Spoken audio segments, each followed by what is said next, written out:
Hello बच्चों, welcome back. तो कैसे हैं आप सब।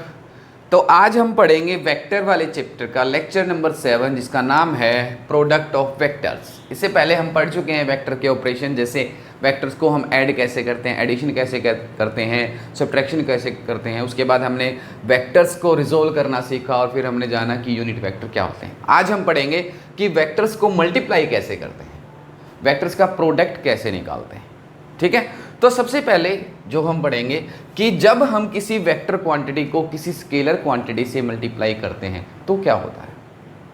When we multiply a scalar with a vector quantity, जैसे मान लीजिए कि फोर्स को हम किसी भी ऑब्जेक्ट पर फोर्स लगा रहे हैं, कुछ पर्टिकुलर अमाउंट है, मान लो 1 न्यूटन फोर्स हम नॉर्थ की तरफ लगा रहे हैं, हमने उसको 10 से मल्टीप्लाई करना है, तो उस पर क्या इफेक्ट पड़ेगा, क्या वो स्केलर रहेगा या वेक्टर रहेगा।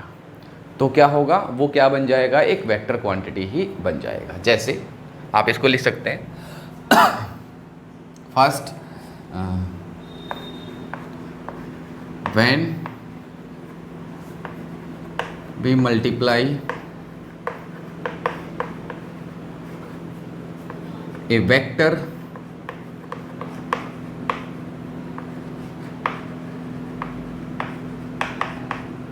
quantity with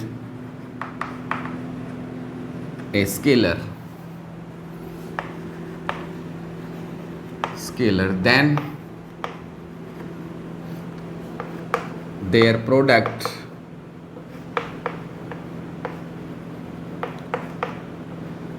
will be a vector। वो क्या बन जाएगा, वेक्टर। जैसे फॉर एग्जाम्पल हमारे पास एक वेक्टर है, क्या, मान लीजिए फोर्स है, फोर्स, ठीक है, फोर्स है कितनी, मान लो 2 न्यूटन, कहाँ पर लग रही है, ड्यू नॉर्थ की तरफ लगा रहे हैं। ठीक है, अगर हम इसको एक स्केलर से मल्टीप्लाई करते हैं, एस, मान लो 10 टाइम्स करना है, देन प्रोडक्ट क्या होगा इनका, then F into S multiply, यानी मल्टीप्लाई ये क्रॉस नहीं है, देन इट बिकम्स कितना, 20 न्यूटन। अगर हम इनका प्रोडक्ट निकालेंगे तो क्या बन जाएगा, 20 न्यूटन। तो वो क्या होगा, एक वेक्टर। किस तरफ लगेगी, नॉर्थ की तरफ ही लगेगी, उसी तरफ लगा रहे, डायरेक्शन वही रहेगी, तो ये क्या होगा, एक इसकी डायरेक्शन भी होगी, तो ये क्या बन जाएगा, वेक्टर ही रहेगा। क्या रहेगा, वेक्टर, कोई चीज़ नहीं रहेगा। उसके बाद नेक्स्ट कि जब हम दो वेक्टर क्वांटिटी को मल्टीप्लाई करते हैं, उनका प्रोडक्ट निकालना चाहते हैं, तो क्या होता है। देखिए कि जब हम दो वेक्टर्स को मल्टीप्लाई करते हैं, ये डिपेंड करता है कि हम उनको किस तरह से मल्टीप्लाई कर रहे हैं। देखो, प्रोडक्ट, वेक्टर के प्रोडक्ट निकालने के अलग अलग तरीके होते हैं, 2 अलग अलग मेथड होते हैं। ठीक है, ये डिपेंड करता है कि हमें चाहिए क्या, हमें प्रोडक्ट, हमें रिजल्ट क्या चाहिए, हमें रिजल्ट क्या चाहिए। फॉर एग्जाम्पल, जैसे एक वेक्टर क्वांटिटी है फोर्स, अगर हम एक ऑब्जेक्ट पर फोर्स लगा रहे हैं, ठीक है, उसमें कुछ डिस्प्लेसमेंट हुआ, displacement is also a vector quantity, हम उन दोनों को मल्टीप्लाई करते हैं, फोर्स इंटू डिस्प्लेसमेंट, तो क्या होगा, मल्टीप्लाई करते हैं, तो हमारे पास रिजल्ट क्या आएगा, सबको पता है क्या होता है, फोर्स इंटू डिस्प्लेसमेंट क्या होता है, वर्क, एनर्जी। ठीक है, अब इन दोनों में क्या एक खास बात क्या है कि हम फोर्स और डिस्प्लेसमेंट को मल्टीप्लाई कर रहे हैं, लेकिन डिस्प्लेसमेंट भी सेम डायरेक्शन में रहा है, फोर्स भी हम उसी डायरेक्शन में लगा रहे हैं, डिस्प्लेसमेंट भी उसी में होगा, तो दोनों के बीच में एंगल क्या है, क्या है एंगल, फोर्स डिस्प्लेसमेंट, एक ही डायरेक्शन में, तो एंगल क्या होगा, 0। तो उस टाइम हमारे पास रिजल्ट क्या आएगा। ठीक है, एक तो ये हो गया, वर्क आता रिजल्ट। ठीक, दूसरी, अगर हम फोर्स को ही दूसरे तरीके से, हम फोर्स को ही डिस्प्लेसमेंट से ही हम मल्टीप्लाई करते हैं। जैसे हम एग्जाम्पल के तौर पर मान लो हम क्या करते हैं, किसी चीज़ को हमें रोटेट कराना, जैसे मान लो हम गेट पर क्या करते हैं, एक गेट खोलते हैं, या फिर हमें कोई स्क्रू टाइट करना है, तो उस टाइम जब हम गेट पर हम फोर्स लगाते हैं तो डिस्प्लेसमेंट क्या होता है, उसके एक्सिस से परपेंडिकुलर डिस्टेंस r, वो भी क्या है, एक डिस्टेंस। फोर्स और डिस्टेंस को जब हम मल्टीप्लाई करते हैं, उनका प्रोडक्ट निकालना चाहते हैं, तो हमारे पास रिजल्ट क्या आता है। अब यहाँ पर कंडीशन चेंज हो गई है। पहले वाली कंडीशन में क्या था, फोर्स और डिस्प्लेसमेंट के बीच में एंगल कितना था, 0। यहां पर क्या है कि डिस्प्लेसमेंट ऐसे है, मान लीजिए ये आपका गेट है, ये हम फोर्स कहां पर लगाते हैं, गेट के इधर वाले कॉर्नर पर जल्दी खोलने के लिए, क्योंकि हमें पता है कि यहाँ पर जितना ज़्यादा डिस्टेंस होगा उतनी जल्दी उतनी हमें कम फोर्स लगानी पड़ेगी। तो उस केस में क्या होगा, डिस्प्लेसमेंट और फोर्स इस डायरेक्शन में, दोनों के बीच में एंगल, दोनों के बीच में एंगल कितना होगा, जैसे देखिए एक ऑब्जेक्ट है, पहले वाला केस देखो, इस पर हम फोर्स लगा रहे हैं F, डिस्प्लेसमेंट भी किधर हो रहा है, अब ये इधर आ गया, डिस्प्लेसमेंट भी किधर हो रहा है, S, इसी डायरेक्शन, ठीक है। अब हमारे पास मान लीजिए ये एक आपका गेट है, ये इसकी हिंज है, ये क्या है आपकी हिंज, यहाँ पर हमें इस गेट को खोलना है, अंदर या बाहर कहीं पर भी लगा लीजिए। ये वाला क्या है, इसका डिस्टेंस, परपेंडिकुलर डिस्टेंस, हम फोर्स लगाते हैं, हम फोर्स कैसे लगाएंगे, या तो अंदर की तरफ लगाएंगे या बाहर की तरफ लगाएंगे, या तो अंदर की या बाहर की तरफ। तो इस केस में एंगल कितना है, यहाँ पर angle between F and S is 0। अब यहां पर देखिए angle between force sorry and S is 90 degree. दोनों अलग अलग चीजें, दोनों अलग अलग चीजें, ठीक है। तो जब ये वाला केस होगा आपके पास, जब ये वाला केस होगा आपके पास, तो आपका प्रोडक्ट अलग आता है, और जब ये वाली कंडीशन होगी, ये वाला केस होगा, तो तब आपका प्रोडक्ट अलग आता है। और उसी के बेसिस पर हम क्या करते हैं, वेक्टर्स का प्रोडक्ट निकालते हैं और उनको एक अलग नाम देते हैं, ठीक है। तो आइए देखते हैं कौन कौन से दो टाइप्स होते हैं, दो तरह से हम वेक्टर्स का प्रोडक्ट निकाल सकते हैं। इसको नोट कर लीजिए, इसको नोट कर लीजिए, पॉज करके नोट कर लो, ठीक है। तो फर्स्ट हम पढ़ेंगे जब हमारे पास क्या होगा, कौन सा केस, फर्स्ट उसको हम बोलेंगे डॉट प्रोडक्ट।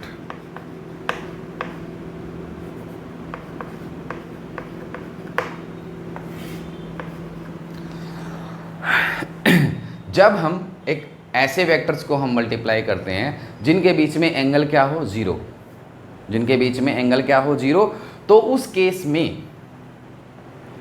केस में हमारे पास जो प्रोडक्ट आता है, ए वेक्टर, मान लीजिए कि एक वेक्टर है आपके पास, दूसरा बी वेक्टर, इनका प्रोडक्ट हमारे पास क्या आता है, सी, यानी उसको हम क्या बोलते हैं, सी, और उसको हम क्या बोलेंगे, जब हम मल्टीप्लाई करेंगे तो उनके बीच में क्या साइन लगाएंगे, डॉट, क्या लगाएंगे, डॉट।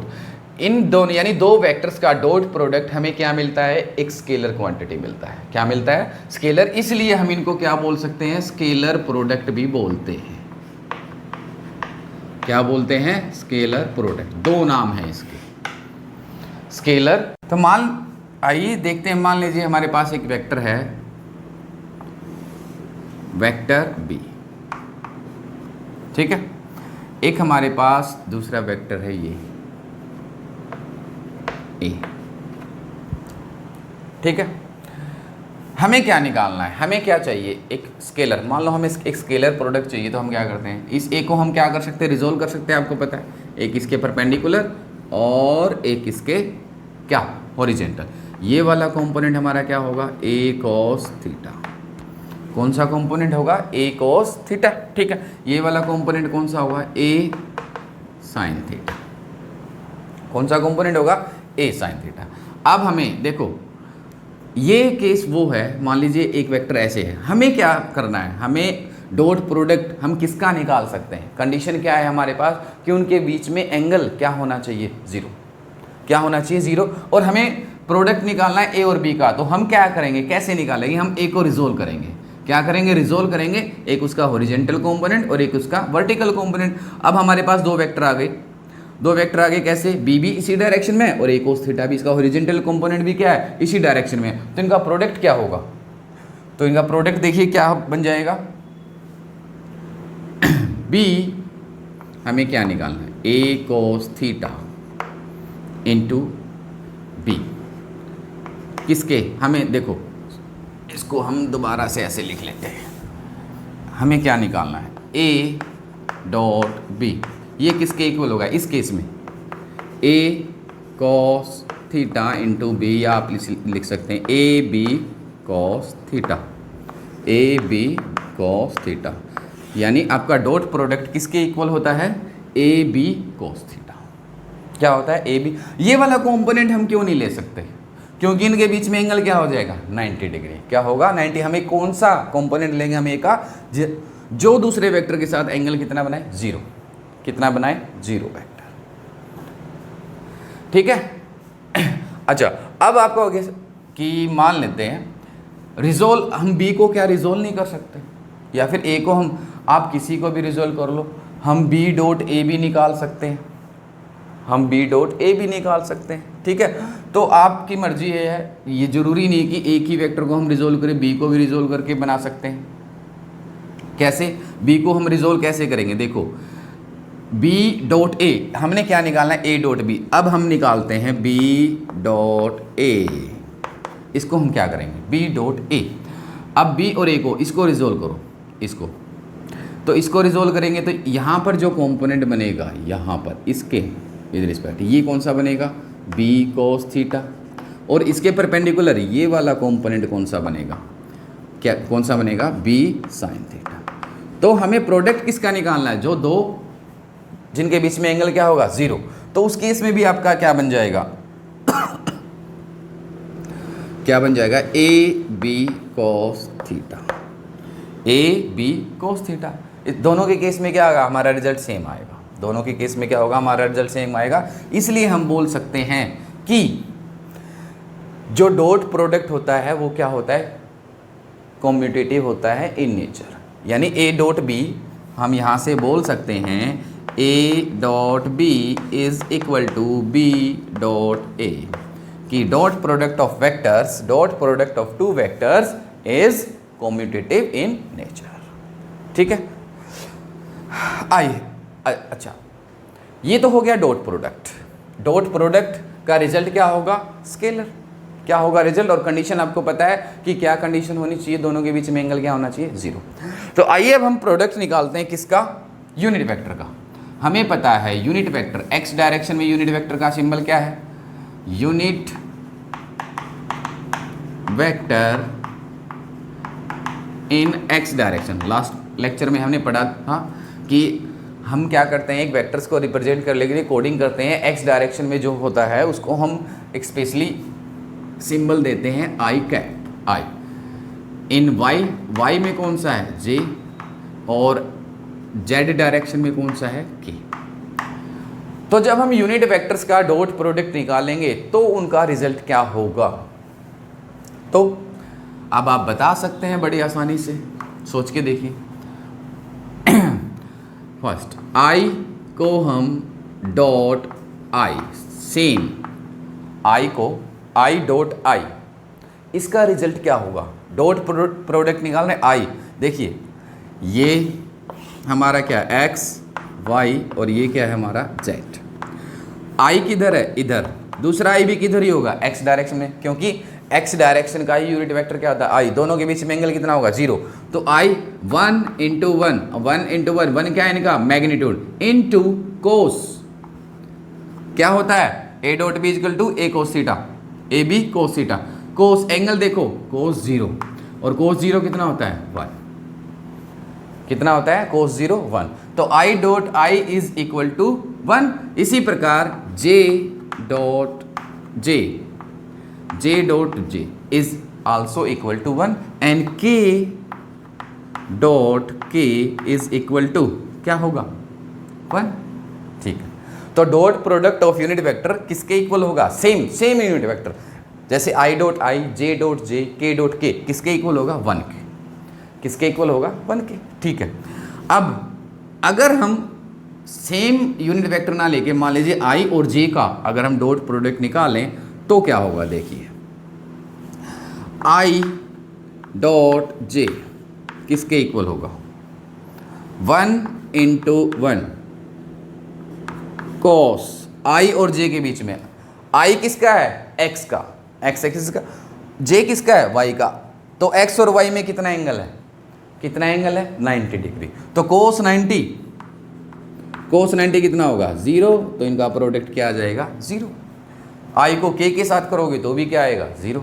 यानी अगर हम सेम यूनिट वेक्टर को का डॉट प्रोडक्ट निकालेंगे तो वो किसके इक्वल होगा, 1। बाकी और सब का क्या आ जाएगा, जैसे आई डॉट जे 0, इसी प्रकार J dot K is also equal to 0 and K dot I is also equal to 0।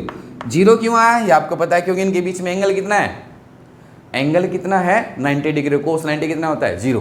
क्योंकि डॉट प्रोडक्ट हम उसी का निकालते हैं जिनके बीच में क्या होता है, आपका एंगल 0 होता है। ठीक है, कितना होता है, 0। तो एक एग्जाम्पल लेते हैं, देखिए कैसे हम इसको निकाल सकते हैं, समझ सकते हैं। एक एग्जाम्पल से मान लीजिए, देखो मान लो आपको दिया है फोर्स वेक्टर दिया है 2i + 3j - 2k और s डिस्प्लेसमेंट वेक्टर दिया है i + 2j + 2k और इनका हमें क्या निकालना है, डॉट प्रोडक्ट। क्या निकाल सकते हैं, डॉट f डॉट s। तो कैसे, क्या करेंगे, मल्टीप्लाई करना है इन दोनों का, मल्टीप्लिकेशन तो करो। पहले i वाले का, पहले इसको सबके साथ, तो i डॉट आई कितना होता है, 1।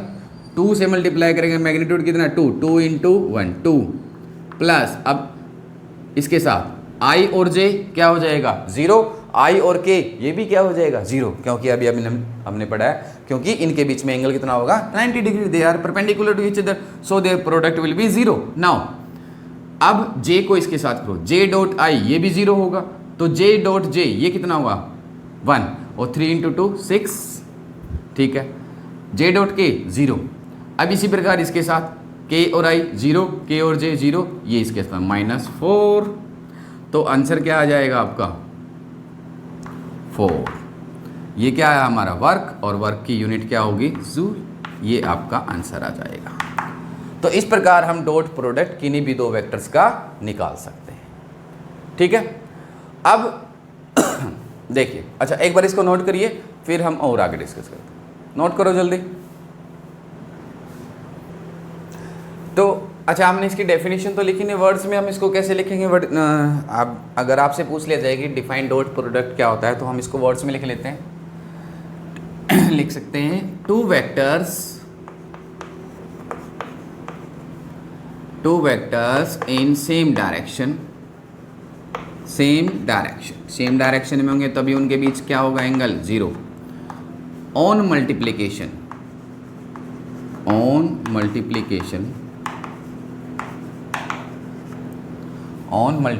gives us a scalar quantity। उनका प्रोडक्ट क्या होता है, scalar. So it is called as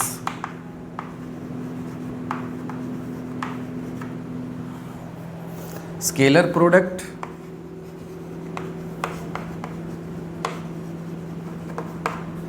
और डॉट प्रोडक्ट। स्केलर प्रोडक्ट और डॉट प्रोडक्ट, ठीक है।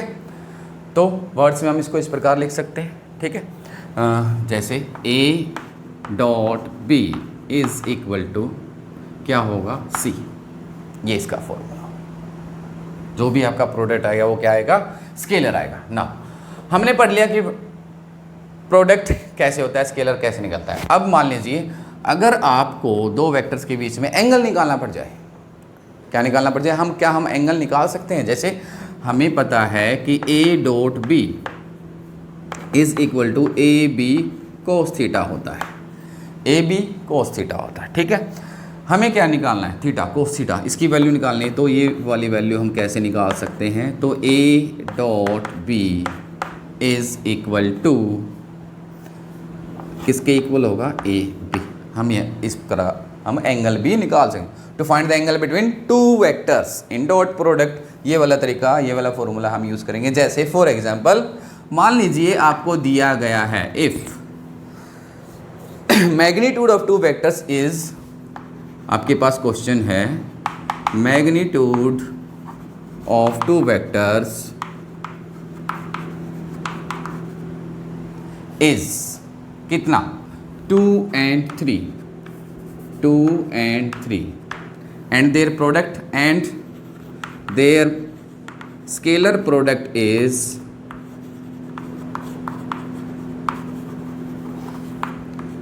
a 3√2, then find the angle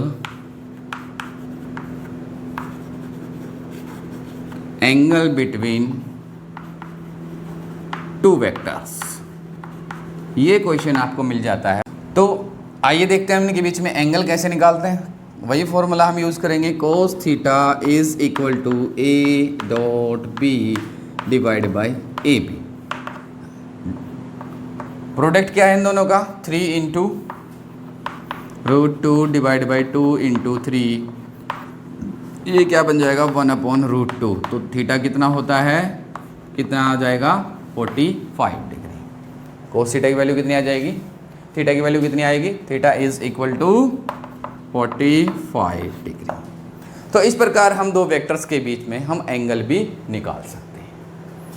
ठीक है, तो दिस इज डॉट प्रोडक्ट। अब हम पढ़ेंगे नेक्स्ट दूसरा मेथड, दूसरा प्रोडक्ट जिसको हम बोलते हैं क्रॉस प्रोडक्ट। ठीक है, एक बार इसको नोट करिए जल्दी, फिर हम करते हैं शुरू। तो सेकेंड मेथड हमारा क्रॉस प्रोडक्ट। ये हम कैसे निकालते हैं, क्योंकि पहले वाले में हमारे पास कंडीशन थी, हमने क्या बोला था कि हमने उनका प्रोडक्ट निकाला, ऐसी दो क्वांटिटीज़ का प्रोडक्ट निकाला जिनके बीच में एंगल कितना था, 0।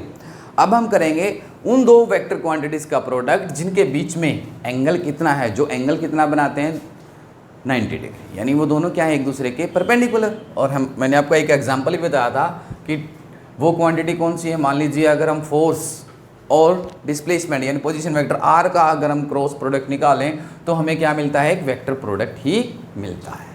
ठीक है, तो पहले हम इसकी डेफिनेशन लिख लेते हैं।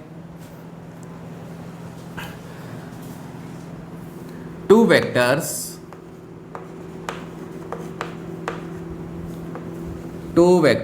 which are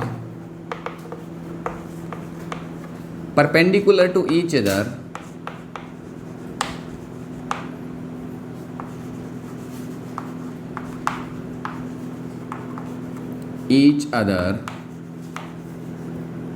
gives us a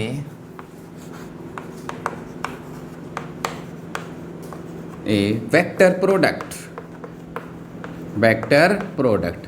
this time क्या होगा, जो हमारा प्रोडक्ट आएगा वो कैसा आएगा, वेक्टर ही आएगा। कब आएगा, जब दो वेक्टर क्वांटिटीज को हम मल्टीप्लाई कर रहे हैं और उन दोनों के बीच में एंगल कितना हो 90 डिग्री। तो उस केस में जो हमारे पास रिजल्ट आएगा वो कैसा आएगा, वेक्टर क्वांटिटी ही आएगा। को gives us a vector product, so it is also called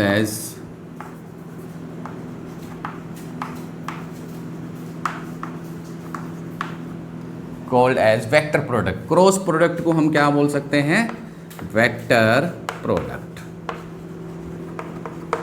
जैसे ए और बी का हम प्रोडक्ट और हमारे पास रिजल्ट क्या आ रहा है, वेक्टर आ रहा है, तो उसको हम क्या बोलेंगे, क्रॉस प्रोडक्ट। क्या बोलेंगे, क्रॉस प्रोडक्ट। बट कंडीशन क्या है, दोनों क्या होने चाहिए, परपेंडिकुलर। मान लीजिए एक वेक्टर आपके पास ये है, दूसरा वेक्टर आपके पास ये है, ये ए है। ठीक है, ए वेक्टर, बी वेक्टर, ओके। हमें इनका प्रोडक्ट निकालना है, कौन सा, क्रॉस। कौन सा, तो हम क्या करते हैं, इसको रिजोल्व कर लेते हैं। एक इसका ये बन जाएगा और एक इसका ये बन जाएगा। ये क्या होगा, ए कॉस थीटा, और ये क्या होगा आपके पास, ए साइन थीटा। क्या होगा, ए साइन थीटा। तो हम प्रोडक्ट निकाल रहे हैं किस किस का, ए और बी का। तो ए का कौन सा कंपोनेंट निकालेंगे हम, ए का कौन सा कंपोनेंट यूज़ करेंगे हम, जिसका जो बी के साथ कितना एंगल बनाए 90 डिग्री। जो बी के साथ कितना एंगल बनाए 90 डिग्री। सो ए क्रॉस बी, यहाँ से ये किसके इक्वल हो जाएगा, ए बी साइन थीटा। और ये कैसी क्वांटिटी आएगी, ये कैसी क्वांटिटी होगी, वेक्टर। लेकिन यहाँ पर वेक्टर शो करने के लिए हम क्या करते हैं, इसके साथ हम एक यूनिट वेक्टर को मल्टीप्लाई कर देते हैं जो इसकी डायरेक्शन को दिखाएगा। It is a vector product. ये क्या होगा हमारा वेक्टर प्रोडक्ट, ठीक है। तो इनको हम क्या बोलेंगे, वेक्टर प्रोडक्ट। कब होगा, वेक्टर हमारा रिजल्ट आएगा कब होगा, जब दोनों के बीच में क्या होगा, एंगल 90 डिग्री। अब वेक्टर है, हमने मैग्नीट्यूड तो निकाल लिया, इसकी डायरेक्शन, जो हम यूनिट वेक्टर से हम इसकी डायरेक्शन को रिप्रेजेंट करेंगे, वो हम डायरेक्शन कैसे निकालते हैं, सोचो वो हम डायरेक्शन कैसे निकालते हैं। तो इसकी डायरेक्शन निकालने के तरीके हैं, रूल, हम कुछ रूल यूज करेंगे जिससे हम इसकी डायरेक्शन को शो करेंगे, ठीक है। Direction of vector product,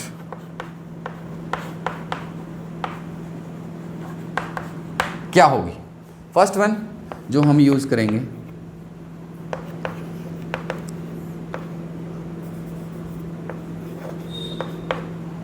right hand thumb rule या पाम रूल,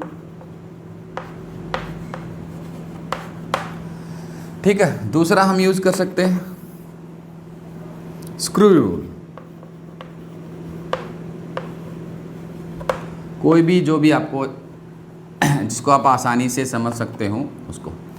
ये क्या रूल होता है, क्या चीज़ हो, देखिए मान लीजिए एक वेक्टर है आपके पास ए, दूसरा वेक्टर है ये बी जो इसके साथ कितना एंगल बना रहा है, ठीक है। इन दोनों का हमें क्या निकालना है, क्रॉस प्रोडक्ट। क्या निकालना है, क्रॉस प्रोडक्ट, ठीक है।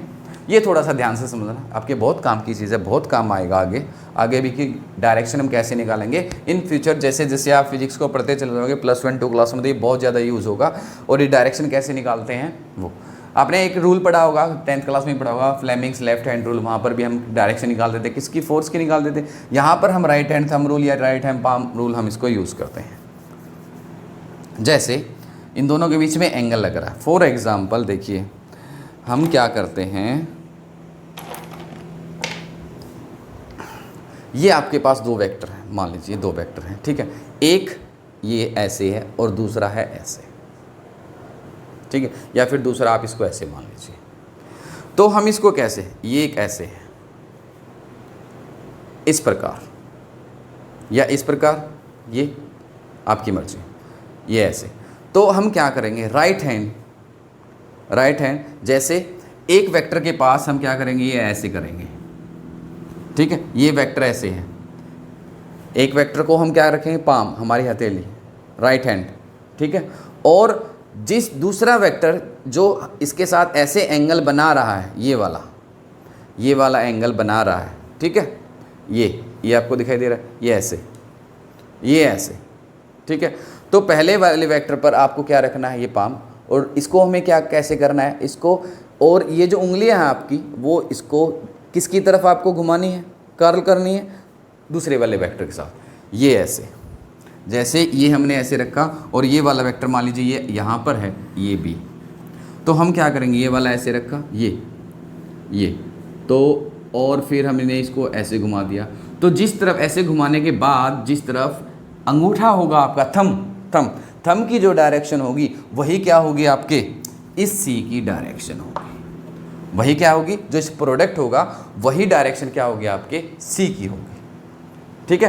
क्या करना है, एक वेक्टर पर क्या रखना है, पाम, हाथ, राइट हैंड, ठीक है, उस पर, और फिर उंगलियां किस तरफ मोड़ना है, जिस तरफ दूसरा वेक्टर है उसके साथ, जिसके साथ हम उसका क्रॉस प्रोडक्ट निकाल रहे हैं उसके। जैसे मैंने आपको बताया था, ये गेट है, हम इस पर गेट पर फोर्स लगाते हैं ऐसे, ये वाला वेक्टर, ये क्या है, पोजीशन वेक्टर, डिस्प्लेसमेंट, ठीक है। इसकी तरफ हमने क्या किया, फिर फोर्स हमने किस तरफ लगाई, इस तरफ, तो उसकी डायरेक्शन क्या होगी, रिजल्टेंट वेक्टर की ऊपर की तरफ क्या होगी, रिजल्टेंट वेक्टर की।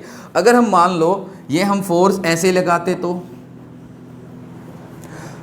ये तो हमने ऐसे किया था, फिर हमने इसको ऐसे घुमाया था, ये अंदर आया था। अब हम क्या करते हैं, इसके फोर्स नीचे की तरफ लगाते हैं, वेक्टर दूसरा क्या है, नीचे की तरफ है, कोई भी वेक्टर जिसका हम प्रोडक्ट निकाल रहे हैं, तो हम क्या करेंगे, वही इसके साथ ऐसे।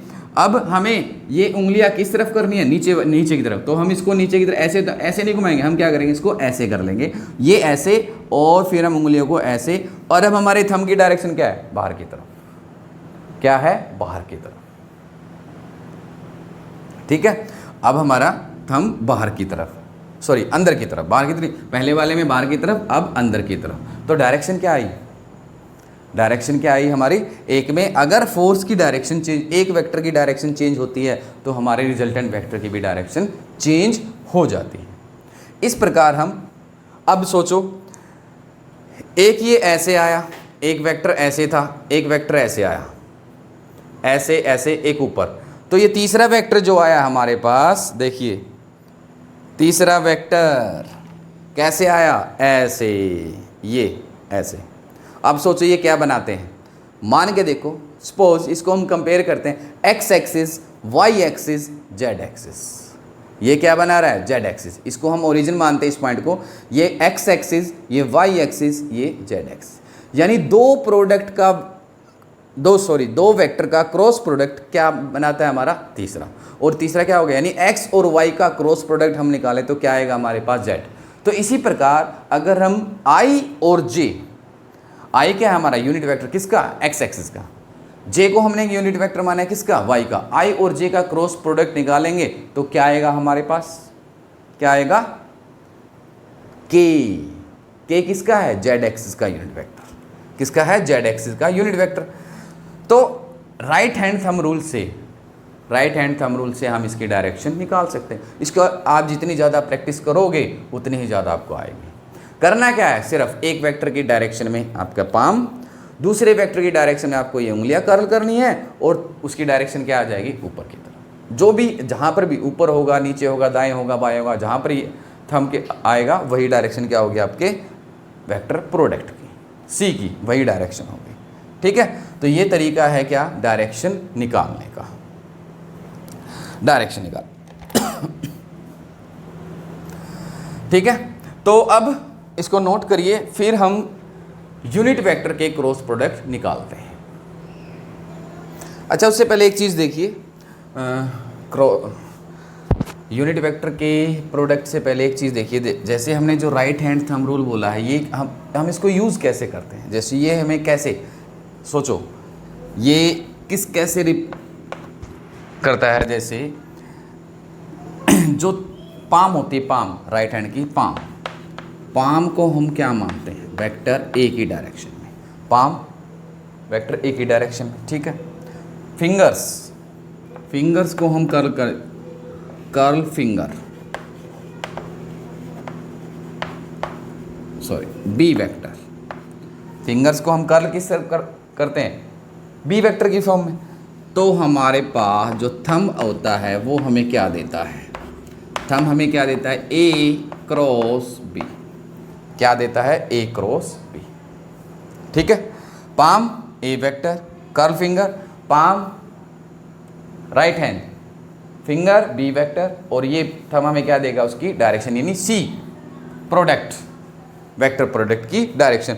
अच्छा, इसको हम दूसरे तरीके से भी यूज़ कर सकते हैं, राइट हैंड, अगर हम इन तीनों को, एक ये राइट हैंड का रूल है, अगर ये तीनों फिंगर्स क्या हों, right angle to each other, इसको भी हम, इसको ऐसे भी हम यूज़ कर सकते हैं। तो राइट हैंड के टर्म में फिंगर्स, इसका हम रूल लिख लेते हैं, जैसे देखिए, इफ फिंगर्स आर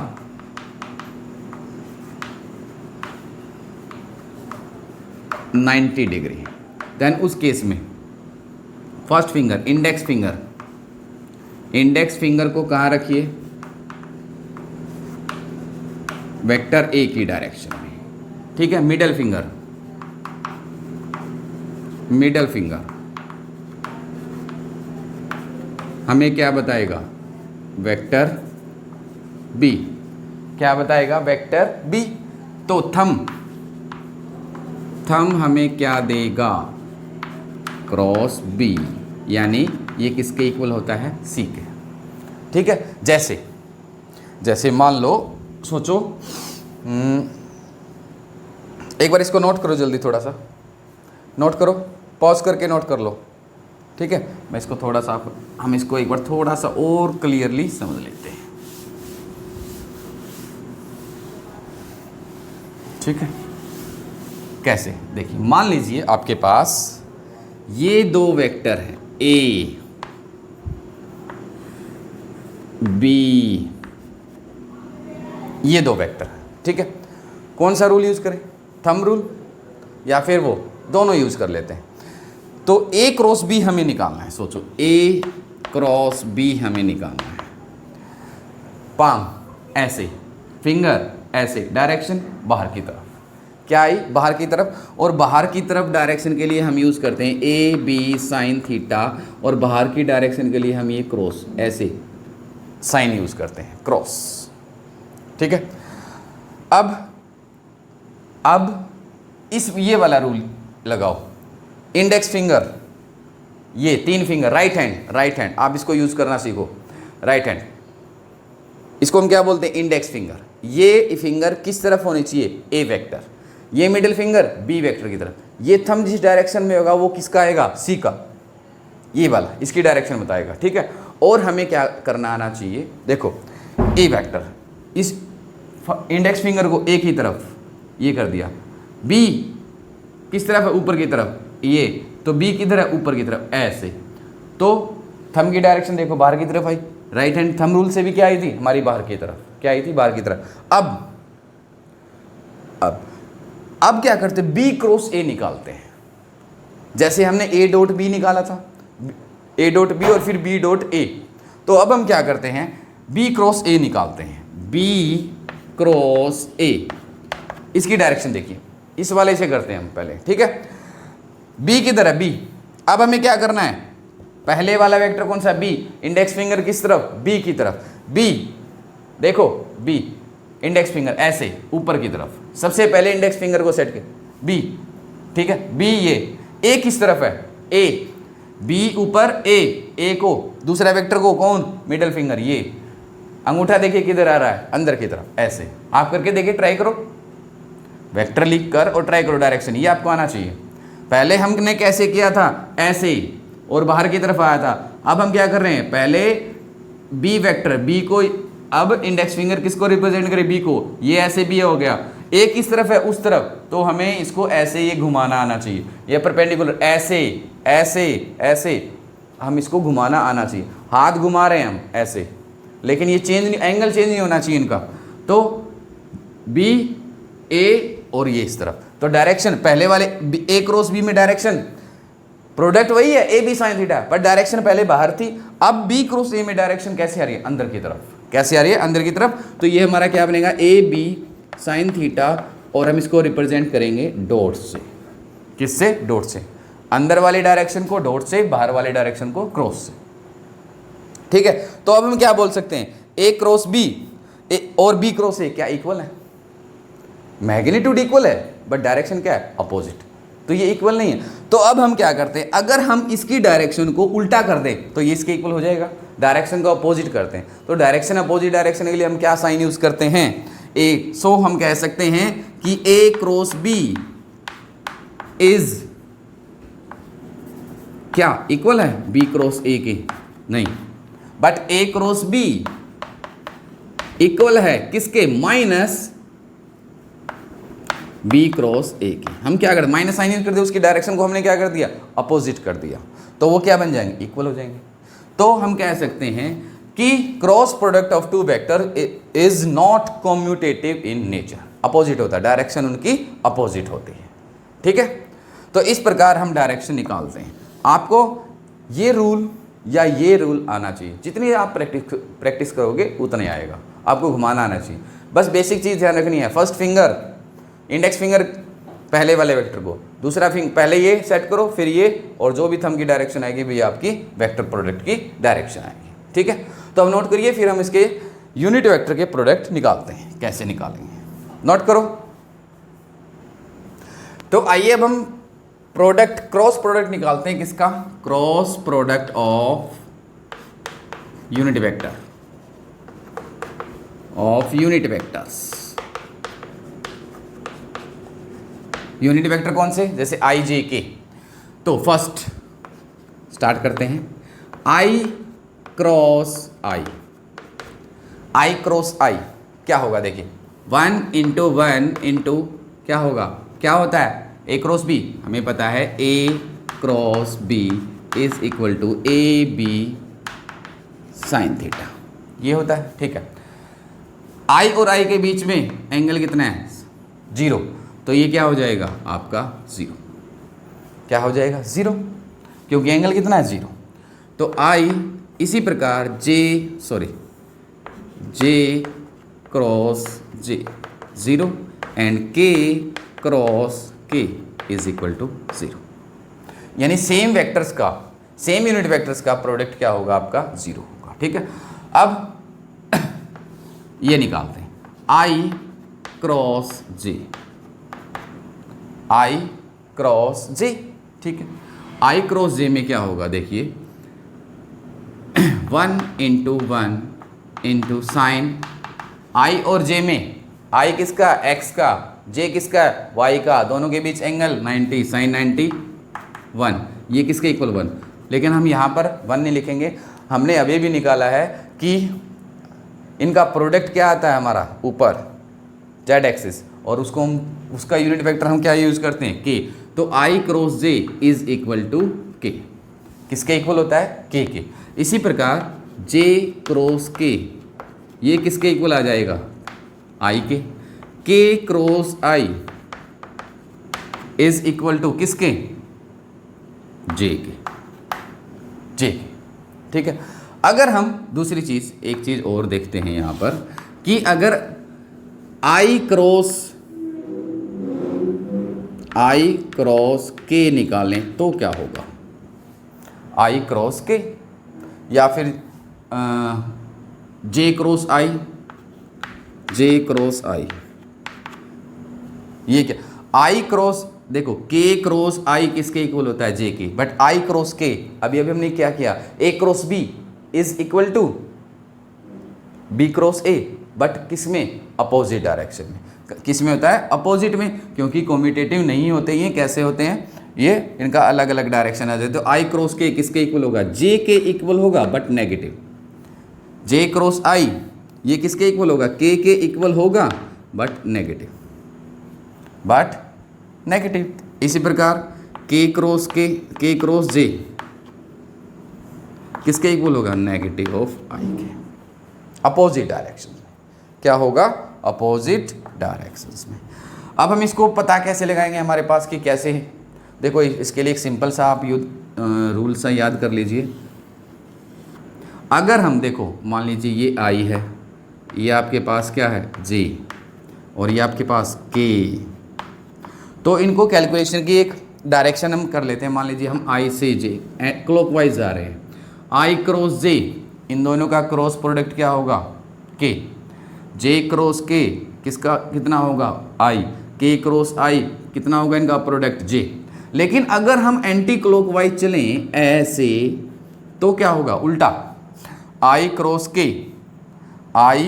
k उल्टा, एंटी क्लॉकवाइज जाएंगे तो क्या होगा आपका रिजल्ट नेगेटिव आएगा, डायरेक्शन क्या आएगी अपोजिट। अगर क्लॉकवाइज जाओगे यानी i j k x y z i j k, तो उस टर्म में क्या होगा आपका जो प्रोडक्ट आएगा क्रॉस प्रोडक्ट कैसा आएगा पॉजिटिव। लेकिन अगर आप उल्टी डायरेक्शन में जाओगे, डायरेक्शन चेंज करोगे तो आपका रिजल्ट क्या आएगा नेगेटिव, तो क्या आएगा आपका नेगेटिव, इसमें पॉजिटिव इसमें नेगेटिव। ठीक है, यानी i के बाद j आता है, या फिर अगर i के बाद अगर आप कैलकुलेशन उल्टा करें i के बाद k तो उनका प्रोडक्ट j होगा बट इन नेगेटिव, उनकी डायरेक्शन क्या होगी अपोजिट डायरेक्शन होगी, क्या होगी अपोजिट डायरेक्शन। ठीक है, तो आइए देखते हैं जैसे अब हम इनका क्रॉस प्रोडक्ट निकालते हैं। For example A vector is equal to ax i plus ay j plus az k।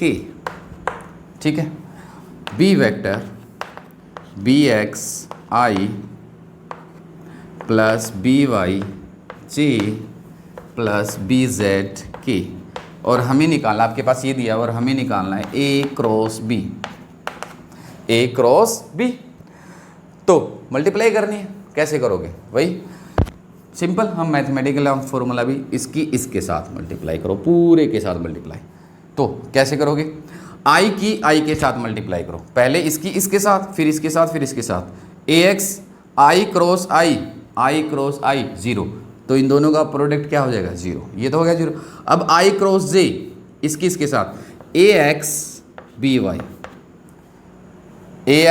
Y plus I cross जे क्या होता है के, बट उसकी वैल्यू क्या, मैग्नीट्यूड हम नहीं डायरेक्शन हम नहीं लिखेंगे क्योंकि उनका मैग्नीट्यूड क्या होगा, यूनिट वेक्टर का 1 होता है। ए एक्स बी वाई, ठीक है। अब इसकी इसके साथ, अब इसकी इसके साथ ए एक्स बी जेड आई की के साथ आई क्रॉस के माइनस जे, तो वो क्या होगा, प्रोडक्ट क्या आएगा माइनस में, तो माइनस ए एक्स बी जेड, ये माइनस आ गया, ठीक है।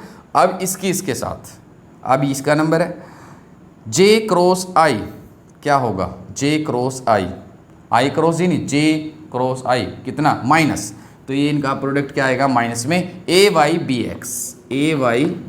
एक्स, ठीक है। अब देखो जे क्रॉस जे 0, प्रोडक्ट 0, ठीक है। अब इसके इसके साथ जे क्रॉस के कहाँ है, जे क्रॉस के आई, तो प्लस होगा, तो प्लस ए वाई बी जेड। अब ये रह गया हमारा इसके साथ इसकी के क्रॉस आई क्या होता है माइनस का क्या जे, के क्रॉस आई प्लस का जे, ए जेड बी एक्स, ये प्लस का होगा। के क्रॉस जे ये माइनस का होगा आई, माइनस ए जेड बी वाई, ठीक है। और के क्रॉस के क्या हो जाएगा 0। तो इस प्रकार हम क्रॉस प्रोडक्ट निकाल सकते हैं। अब इसको निकालने का एक और सिंपल सा तरीका होता है, इनको निकालने का एक और तरीका है, हम उसको देख लेते हैं वो क्या होता है। देखिए इनको निकालने का, अगर आपने पढ़ा हो तो मैट्रिक्स वाला मेथड, चलो नहीं पढ़ा तो मैं आपको बता देता हूँ कैसे निकालते हैं कि ए क्रॉस बी, इसको निकालने का तरीका, यही वाली इक्वेशन अगर आपके पास है तो देखिए हम इसको ऐसे निकालते हैं, I J K A X A Y A Z, B X B Y B Z. तो इनका प्रोडक्ट क्या किसके इक्वल होगा, देखो एक होगा आई प्लस जे प्लस के, ठीक है। आई को हम कैसे निकालते हैं, क्रॉस मल्टीप्लिकेशन, कैसे, ये आई को हम इसको ऐसे रखते हैं और इसकी हम क्रॉस मल्टीप्लाई करते हैं। तो ए वाई बी जेड, इसकी और इसकी multiplication A Y B Z minus इसकी और इसकी minus B Y B Z, ये आ जाएगी। जे के लिए क्या होगा, इसको आप रहने दो और इसकी मल्टीप्लाई माइनस इसकी और इसकी, ठीक है। ए जेड बी एक्स माइनस ए एक्स बी जेड, ठीक है। अब फिर के लिए, अब इनकी मल्टीप्लिकेशन ए एक्स बी वाई माइनस ए वाई बी एक्स, ठीक है, आई जे के। अब इसके साथ आप इसको कंपेयर कर सकते हो, देखो ए एक्स बी वाई क्या है, ए एक्स बी वाई कहाँ है, A X B Y plus, ठीक है, okay. A X B Z minus है, ठीक है। A Y B X minus है इधर, A Y B X minus, okay. A X B Z कहाँ, A X A Z B X, ठीक है, ए एक्स, ये क्या आएगा आपका ए जेड बी वाई, देखिए कहाँ है, ए जेड, हमने इसको गलत लिख दिया शायद, जे की फॉर्म में A X B Z minus B X A Z, ठीक है। तो इस प्रकार अगर हम मैच करेंगे तो क्या आएगा आपका, सेम आएगा बिल्कुल। क्या आएगा आपका, सेम आएगा। ठीक है, 1 2 3 3 माइनस और 3 प्लस, 1 2 3 3 माइनस और 3 प्लस। ठीक है, तो इस प्रकार हम ये क्रॉस प्रोडक्ट निकाल सकते हैं। इस प्रकार हम ये क्रॉस प्रोडक्ट निकाल सकते हैं। तो एक बार इसको नोट करिए, फिर हम इसका कुछ टेस्ट और एक दो क्वांटिटी के बारे में और हम डिस्कस करेंगे। एक बार नोट करिए जल्दी।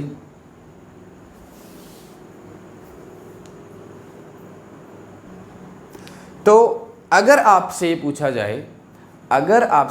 जाए कि दो वेक्टर दे दिए, बताइए कि वो कैसे हैं, वो पैरेलल है या परपेंडिकुलर है, तो हम उनको कैसे प्रूफ करेंगे। मान लो दो वेक्टर दे दिए, कोई भी मैग्नीट्यूड दे दिया आपको, कुछ भी, और आपसे बोला जाए कि बताओ ये वेक्टर पैरेलल है या परपेंडिकुलर है, तो हम कैसे बताएंगे। इनको हम बोलते हैं test for parallel vectors. Test for, अगर वो पैरेलल होंगे, पैरेलल वेक्टर्स क्या करेंगे। और दूसरा फर्स्ट ये है, सेकंड क्या है, टेस्ट फॉर परपेंडिकुलर वेक्टर्स। क्या करेंगे, पैरेलल वेक्टर के लिए क्या करो, आप उनका क्रॉस प्रोडक्ट निकालो। पैरेलल होगा तो क्या आएगा उनका क्रॉस प्रोडक्ट। देखो पैरेलल वेक्टर के बीच में एंगल कितना होगा, 0, और क्रॉस प्रोडक्ट में 0 यानी i cross i, j cross j, k cross k क्या होता है, 0। तो उनका क्रॉस प्रोडक्ट क्या आना चाहिए, 0। Their cross product is 0। उनका क्रॉस प्रोडक्ट क्या आएगा, 0 आएगा।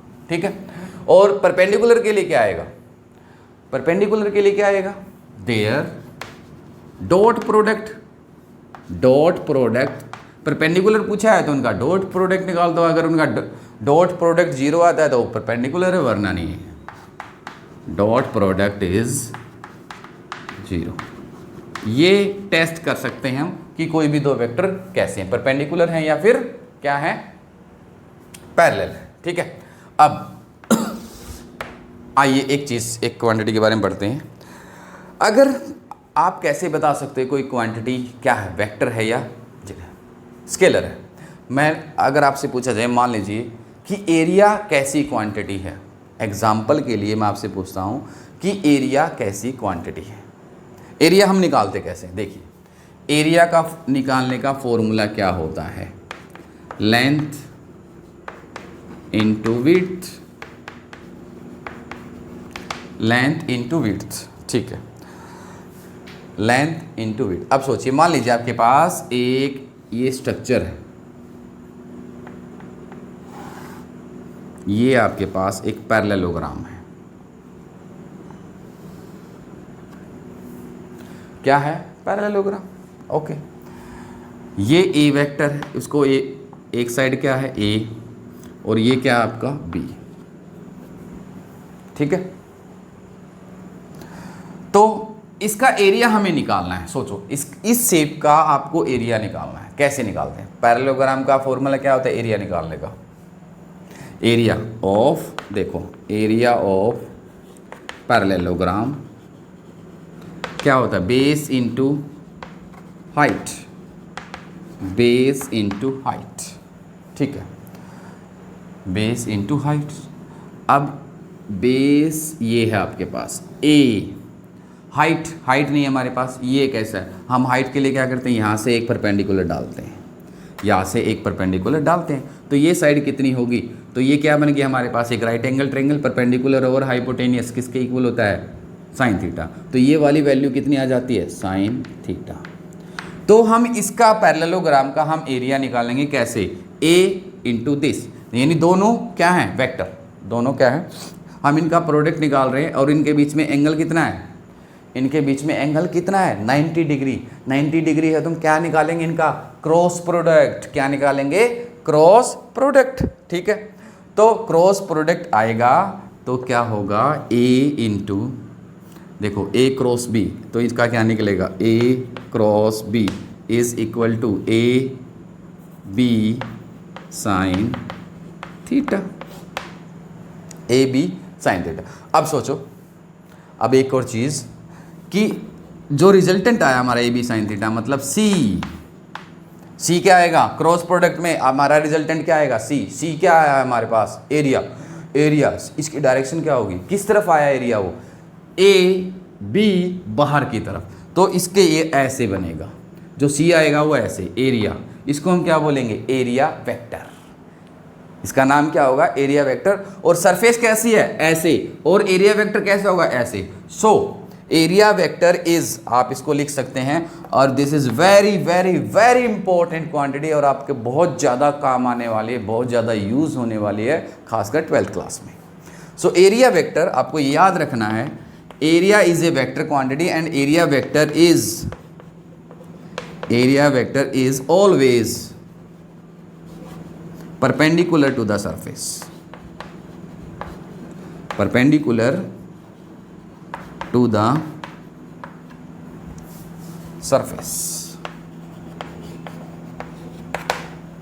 perpendicular to the surface, ठीक है। सो एरिया वेक्टर किस तरफ होगा, हमेशा सरफेस के परपेंडिकुलर, ये आपको ध्यान रखना है। जो ये थीटा आता है एरिया वेक्टर, मान लीजिए, क्योंकि फॉर एग्जांपल के लिए हम एक मैग्नेटिक फील्ड में हम इसका बहुत ज़्यादा यूज़ करते हैं, इलेक्ट्रिक फील्ड, मैग्नेटिक फील्ड में, वहाँ पर अगर हम एंगल निकालते हैं तो फॉर एग्जांपल मैं आपको एक क्वांटिटी बताता हूँ, मैग्नेटिक फ्लक्स, वो किसके इक्वल होती है, बी ए कॉस थीटा। तो यहाँ पर जो थीटा है वो किस किस के बीच में होता है, बी और एरिया वेक्टर के बीच में होता है। जैसे आप इसको समझना, बी और एरिया वेक्टर, मान लीजिए ये आपके पास एक क्या है, सरफेस है, ये आपके पास एक सरफेस है, ठीक है। बी का मतलब मैग्नेटिक फील्ड लाइंस, बी इधर से इधर आ रही है, राइट टू लेफ्ट जा रही है, बी इधर से, ये एक सरफेस है, इसका एरिया वेक्टर क्या होगा, बी और एरिया वेक्टर में इसका एरिया वेक्टर होगा हमेशा, इसका है, कोई भी सरफेस हुई, ये वेक्टर है, इसका एरिया, ये एक सरफेस है, इसका एरिया वेक्टर बाहर की तरफ, इसके परपेंडिकुलर ऐसे, ये एक सरफेस है, इसका एरिया वेक्टर ऐसे परपेंडिकुलर, ये एक सरफेस है, इसका एरिया वेक्टर परपेंडिकुलर। तो उस केस में हम बी और एरिया वेक्टर के बीच में हम एंगल को डिस्कस करते हैं, ठीक है।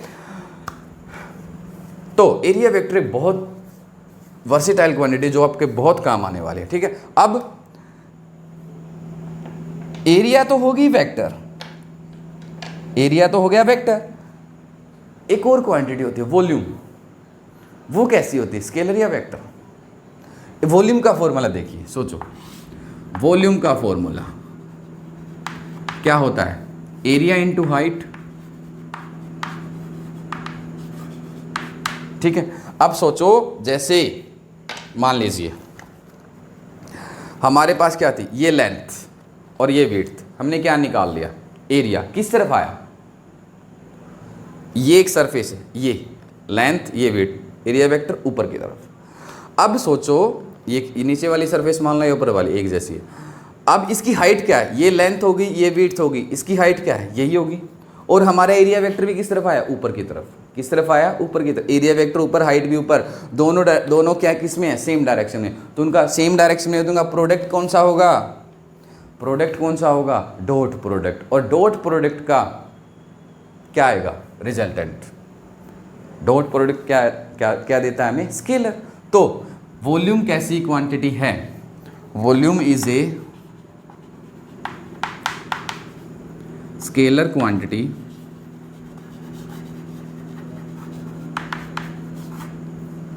because area vector and height are in same direction,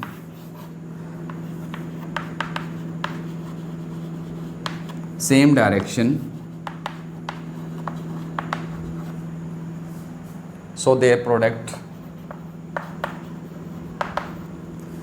their dot product gives us the scalar quantity, ठीक है। तो वॉल्यूम कैसी है, स्केलर, बट एरिया कैसा है, वेक्टर, एरिया कैसा है, वेक्टर। तो this is all about product of vectors. इसमें हमने पढ़ा कि डॉट प्रोडक्ट क्या होता है, कैसे निकालते हैं, क्रॉस क्या होता है, ठीक है, उनके यूनिट वेक्टर का के प्रोडक्ट निकाले, ठीक है। तो आप इसको नोट कीजिए। फिर नेक्स्ट लेक्चर में वेक्टर वाला चैप्टर हमारा यहीं तक था। फिर नेक्स्ट लेक्चर में हम शुरू करेंगे नया chapter projectile motion. Okay, thank you very much.